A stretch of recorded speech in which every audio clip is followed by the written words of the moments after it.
వరంగల్ కాంగ్రెస్ పార్టీలో రచ్చ అవుతూనే ఉంది.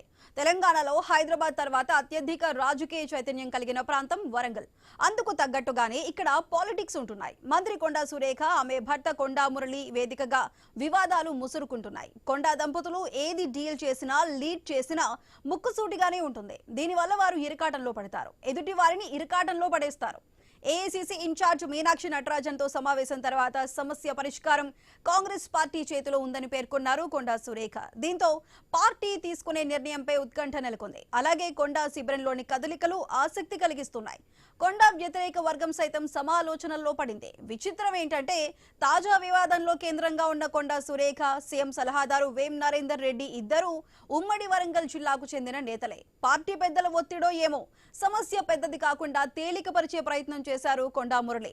తాము సీఎం రేవంత్ రెడ్డికి సన్నిహితమని చెప్పుకొచ్చారు. ఈ ప్రకటనలు ఎలా ఉన్నప్పటికీ కొండా దంపతుల భవిష్యత్తు కార్యాచరణపై మాత్రం ఉత్కంఠ కొనసాగుతోంది.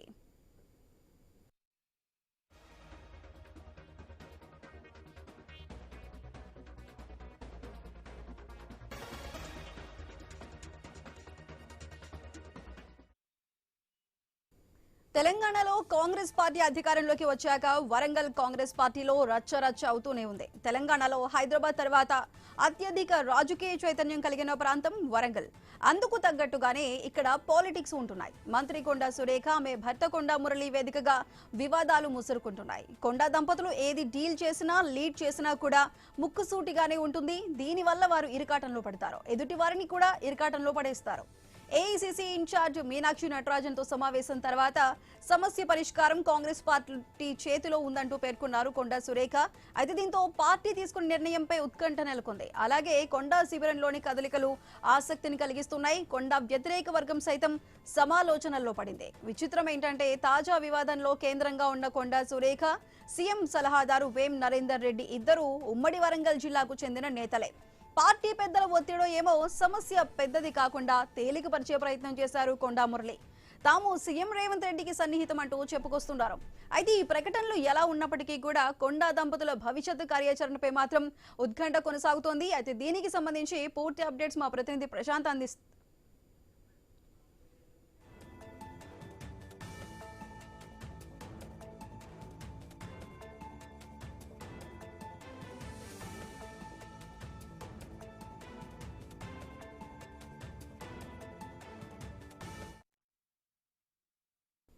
మంత్రి కొండా సురేఖ ఇష్యూ మొత్తం కాంగ్రెస్ పార్టీలో అదేవిధంగా తెలంగాణలో కూడా హాట్ టాపిక్ గా మారుతుంది. మరి దీనికి సంబంధించి పూర్తి అప్డేట్స్ మా ప్రతినిధి ప్రశాంత్ అందిస్తారు. ప్రశాంత్, చెప్పండి, కొండా మురళి నిన్న మీనాక్షి నటరాజన్ ని కలిసిన తర్వాత మొత్తం ప్రభుత్వం చేతిలోనే ఉంది అంటూ వెల్లడించారు. మరి ఇప్పుడు నెక్స్ట్ కాంగ్రెస్ పార్టీ ఎటువంటి నిర్ణయం తీసుకోబోతుంది?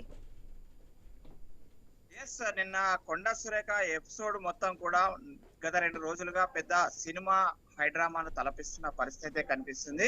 జూబ్లీ హిల్స్ లో మొన్న రాత్రి అర్ధరాత్రి టాస్క్ ఫోర్స్ పోలీసులు కొండా సురేఖ ఇంటికి వెళ్లిన సమయం నుంచి నిన్న ఈవినింగ్ కేబినెట్ భేటీ అనంతరం వరకు కూడా ఒక ఎపిసోడ్ ను తలపించే విధంగా ఈ యొక్క డ్రామా జరిగింది అనుకోవచ్చు. ముఖ్యంగా మంత్రిగా ఉన్న కొండా సురేఖ అటు పొంగులేటి శ్రీనివాస్ రెడ్డిపై, అటు ఏఐసీసీ అధ్యక్షుడు మల్లికార్జున్ ఖర్గేకు ఫిర్యాదు చేసినప్పటి నుంచి మొదలుకుంటే ఏదైతే డక్కన్ సిమెంట్ వ్యవహారంలో తన ఓఎస్డీ తలదూర్చి బెదిరింపులకు గురి చేశాడనే నేపంతో నేరుగా ప్రభుత్వ ప్రధాన కార్యదర్శి చీఫ్ సెక్రటరీ రామకృష్ణారెడ్డి ఏదైతే టర్మినేట్ చేసిన ఉదాంతం వరకు ఈ అనంతరం టాస్క్ ఫోర్స్ పోలీసులు తన ఇంటికి వెళ్లి సుమంత్ ను అప్పగించాలి, విచారణ కోసం మాకు అప్పగించాలని చెప్పిన నేపథ్యంలో తన ఇంట్లోనే సుమంత్ ను పెట్టుకొని పోలీసులకు అప్పగించకుండా తన వెహికల్ లో తిప్పిన పరిస్థితి మనం చూస్తాం. ఇదంతా జరిగిన తర్వాత కూడా అటు తన కుమార్తె అటు సీఎం రేవంత్ రెడ్డి పైన, అటు రోహన్ రెడ్డి పైన, ఉత్తమ్ కుమార్ రెడ్డి పైన, పొంగులేటి శ్రీనివాస్ రెడ్డి పైన, వేం నరేందర్ రెడ్డి పైన అందరూ రెడ్డిలు కలిసి మా అమ్మ నాన్నను ఇబ్బందులకు గురి చేస్తున్నారు. సీఎం రేవంత్ రెడ్డి అనేక సార్లు అనేక సందర్భాలలో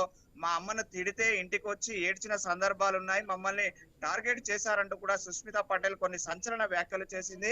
ఈ నేపథ్యంలో ఇటు కేబినెట్ సమావేశం కూడా నిన్న జరిగింది. ఆ కేబినెట్ కు కూడా కొండా సురేఖ హాజరు కాలేదు. అయితే కొండా సురేఖ ప్రెస్ మీట్ కు ముందు అటు మీనాక్షి నటరాజన్ ఫోన్ చేసి మీరు వ్యక్తిగతంగా వచ్చి కలవాలని చెప్పేసి మహేష్ కుమార్ గౌడ్ పిసిసి అధ్యక్షుడు నేను మీకోసం వెయిట్ చేస్తున్నామని చెప్పడంతో ఆ సురేఖ మంత్రిగా ఉన్న కొండ సురేఖ తన కూతురు సుస్మితా పటేల్ తీసుకొని నేరుగా మీనాక్షి నటరాజన్ కలిశారు. అనంతరం మహేష్ కుమార్ గౌడ్ కూడా ఈ యొక్క విచారణలో పాల్గొన్నాడు. అయితే ఈ ఎంటైర్ ఎపిసోడ్ కు సంబంధించినటువంటి ఎవరెవరి పాత్ర ఎంత ఉంది, వీళ్ళ పాత్ర ఎంత ఉంది, వీరు ఎందుకు ఇలా చేయాల్సి వస్తుంది, వాళ్ళ ఓఎస్డి ఎందుకు అవినీతికి అక్రమాలకు పాల్పడ్డాడు, దాన్ని ఎందుకు అరికట్టలేకపోయారు, ఏ ఫైళ్ల మీద సంతకాలు పెట్టారు, అదే విధంగా మొన్న రాత్రి తన కూతురు ఎందుకు సీఎం రేవంత్ రెడ్డి నుంచి మొదలుకుంటే మంత్రుల పైన ఈ వ్యాఖ్యలు చేయాల్సి వచ్చింది, ఇప్పటి వరకు కొండ సురేఖకు జరిగిన ఇబ్బంది ఏంటి, కొండ సురేఖ వల్ల పార్టీకి ప్రభుత్వానికి జరిగిన ఇబ్బందులను కూడా పూర్తిగా లోతుగా విచారించి ఆ వాటిపైన ఇంకొకసారి మీడియా ముఖంగా ఎవరు మాట్లాడకూడదు, కొండ దంపతులతో పాటు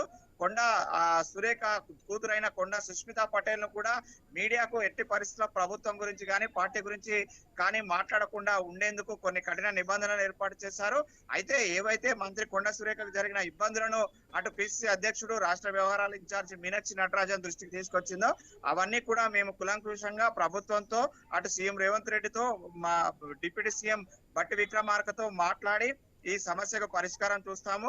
అప్పటి వరకు కొండ దంపతుల కుమార్తె ముగ్గురు కూడా ఎవరు కూడా మీడియాకు అందుబాటులో ఉండకూడదు, మీడియాకు ఎలాంటి మాటలు కూడా మాట్లాడకూడదనే ఒక కఠిన నిబంధనలు పెట్టిన నేపథ్యం అయితే ఉంది. మొత్తానికైతే ఈ ఎపిసోడ్ అనంతరం అటు కేబినెట్ బ్రీఫింగ్ తర్వాత కూడా పొంగులేటి శ్రీనివాస్ రెడ్డి అటు మీడియాతో మాట్లాడుతూ కేబినెట్ లో చర్చించిన విషయాలు అటు వరి ధాన్యం సేకరణ, వరి ధాన్యానికి మద్దతు ధర 500 బోనస్ కావచ్చు, అటు అగ్రికల్చర్ యూనివర్సిటీస్ నల్సార్ యూనివర్సిటీకి భూముల కేటాయింపు, మిగతా అంశాలు ఏదైతే కులంకుశంగా చర్చించారో వాటిని మీడియాకు ప్రజెంట్ చేస్తూనే అనంతరము మీడియా ప్రతినిధులు అడిగిన సమాధానానికి కొండ సురేఖ ఎపిసోడ్ ఎలాంటి దారి తీస్తుంది, రాజీనామా వైపు ఉంటుందా అని ప్రశ్నించిన సందర్భంలో అలాంటిది ఏమీ లేదు, కాంగ్రెస్ లో ఇవన్నీ సహజము, కొండ సురేఖ ఎపిసోడ్ అనేది టీ కప్పులో పెను తుఫాన్ లాంటిది, అది తొందరలోనే సమసిపోతుంది. 23వ తారీఖున మళ్ళీ కేబినెట్ మీటింగ్ ఉంది, ఆ కేబినెట్ లో మరిన్ని విషయాలు చర్చకొచ్చే అవకాశం ఉంది. అప్పటిలోపు ఇవన్నీ సమస్యలు సమసిపోతాయి, అందరితో కలిసి పనిచేయడానికి మేము సిద్ధంగా ఉన్నాము. కొండ సురేఖ ఈ ఎపిసోడ్ ను మీడియానే పెద్దదిగా రాద్ధాంతం చేసి చూస్తుంది, కానీ అది మాకు చాలా చిన్న విషయము, దీన్ని మేము పెద్దగా పట్టించుకోవడం లేదంటూ కూడా అటు పొంగులేటి శ్రీనివాస్ రెడ్డి చెప్పాడు. కానీ కొండ సురేఖ మాత్రము నాకు జరిగిన ఇబ్బందులు కావచ్చు, ఈ ఎంటైర్ ఎపిసోడ్ లో అటు మేడారం టెండర్ల విషయంలో జరిగిన ఇబ్బందులు కావచ్చు, ఇటు డెక్కన్ సిమెంట్ వ్యవహారాల్లో కావచ్చు, గతంలో కొండ సురేఖకు జరిగిన ఇబ్బందుల విషయంలో కావచ్చు, అవన్నీ కూడా అటు పిసిసి అధ్యక్షుడు మహేష్ కుమార్ గౌడ్ కు మీనాక్షి నటరాజన్ కు చెప్పారు. అయితే వాళ్ళు పూర్తిగా హామీ ఇచ్చారు, ఈ విషయాలన్నీ కూడా మేము కులంకుశంగా ఆలోచించి నీకు సరైన న్యాయం చేస్తాము, నీకు సరైన సమాధానం త్వరలోనే వస్తుంది, అప్పటి వరకు ఓపికగా ఉండాలి, ఇలాంటి ఎపిసోడ్లకు మళ్ళీ కూడా మీరు పూనుకోకూడదు, ఏదున్నా నేరుగా మాతో మాట్లాడాలి కానీ మీడియా తోటి కానీ మిగతా వాళ్ళతో గొడవలు పెట్టుకోకూడదు అంటూ కూడా దీనివల్ల అటు పార్టీకి ఇటు ప్రభుత్వానికి నష్టం చేకూరుతుందని చెప్పేసి అటు మీనాక్షి నటరాజన్ చెప్పినట్లు మనకు తెలుస్తుంది. అయితే వీళ్ళు ఏదైతే మేడారం టెండర్ల విషయంలో పొంగులేటి శ్రీనివాస్ రెడ్డి మా శాఖలో ఏలు పెడుతున్నాడంటూ కూడా అటు ఏఐసిసి అధ్యక్షుడు మల్లికార్జున్ ఖర్గేకు కంప్లైంట్ చేసిన నేపథ్యంలో దీనిపైన పూర్తి విచారణ అధికారిగా అటు కేసీ వేణుగోపాల్ ను నియమించారు. అయితే కేసీ వేణుగోపాల్ సీఎం కు రేవంత్ రెడ్డికి కొన్ని సంచలనమైన ఒక రిపోర్ట్ ఇచ్చినట్లయితే తెలుస్తుంది. అయితే ఆ రిపోర్ట్ లో ఏం దాగి ఉంది, మంత్రి కొండ సురేఖను తొలగించాలని ఉందా, లేదంటే కొనసాగించాలి, ఇటు బీసీ ఉద్యమం బీసీ రిజర్వేషన్ల అంశము కొలికి వచ్చే వరకు ఉంచాలా, లేదంటే జూబ్లీ హిల్స్ ఎన్నికల వరకు ఈ ఎపిసోడ్ ను నాన్చాలా అనేది మాత్రము ఆ సీల్డ్ కవర్ లో ఉన్నట్లు అటు విశ్వసనీయ సమాచారం తెలుస్తుంది. అయితే కేసీ వేణుగోపాల్ సీఎం రేవంత్ రెడ్డికి ఏం చెప్పాడు, బట్టి విక్రమార్కకి ఏం చెప్పాడు, మీనాక్షి నటరాజన్ కి ఏం చెప్పాడు అనేది మాత్రం ఒక సస్పెన్స్ థ్రిల్లర్ గా మారుతున్న ఎపిసోడ్ అయితే మనకు కనిపిస్తుంది. ఓవరాల్ గానైతే ఈ ఎపిసోడ్ లో కొండ సురేఖ పరిస్థితి ఎలా ఉండబోతుందని ఉమ్మడి వరంగల్ జిల్లా వ్యాప్తంగా కూడా ఒక ఆసక్తికరమైన రాజకీయ చర్చ సాగుతుంది.